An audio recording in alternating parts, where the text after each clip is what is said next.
কলকাতায় মহেন্দ্র সিং ধোনির সমর্থক অসংখ্য। তার প্রমাণ দেখা গেল কালকের ম্যাচেই। বুধবার ইডেন জুড়ে সিএসকে চিৎকারে তাই কান পাতা ছিল দায়। চেন্নাইয়ের ব্যাটাররা বাউন্ডারি মারলে তা আরও বেড়ে যাচ্ছিল। ম্যাচ যত এগিয়েছে তত হলুদ জার্সিধারীদের সংখ্যাও বেড়েছে, সেই সঙ্গে চিৎকার উল্লাসও। এবার ইডেনে যে ৪২,০০০ দর্শক উপস্থিত ছিলেন তাদের অধিকাংশের গায়ে ছিল চেন্নাই সুপার কিংসের হলুদ জার্সি। নিজেদের মাঠে দর্শকদের এই উন্মাদনা খুশি করতে পারেনি কেকেআরের ব্রাহানদের। হেরে গেল ম্যাচটা, সেটাও আবার ধোনির হাতেই। চেন্নাইয়ের জয়ের নেপথ্যে কলকাতার বৈভব আরোরা। তার এক ওভারে ম্যাচের মোড় ঘুরিয়ে দেয়।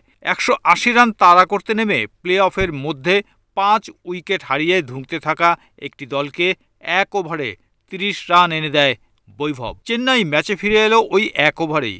শুধু ঈশ্বর নন, বুধবার আইপিএলে চেন্নাইয়ের জয় দেখতে চাইছিল ইডেনও।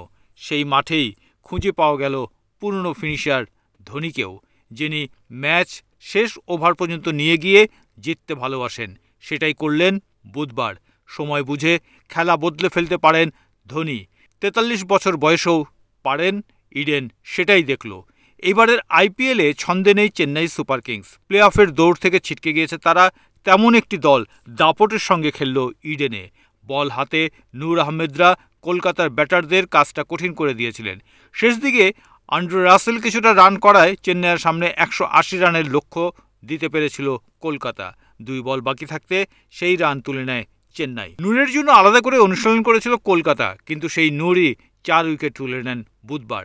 রবীন্দ্র জাদেজাও একটু উইকেট নেন। রবীন্দ্রচন্দ্র অশ্বিন ৩ ওভারে মাত্র ১৯ রান দেন। কলকাতার স্পিনাররা চেন্নাই ব্যাটারদের জন্য রান তাড়া করার কাজটা কঠিন করে তুলেছিলেন ঠিকই। এমন একটা সময়ে কেকেআরের অধিনায়ক হঠাৎ বৈভবের হাতে বল তুলে দিলেন। সেটাই ভুলের খেসারত দিলেন রাহানে। ম্যাচ হেরে জিতিয়ে দিলেন ধোনিকে, জিতিয়ে দিলেন চেন্নাইকে। চেন্নাই জিতল সম্মানজনক একটি জয়।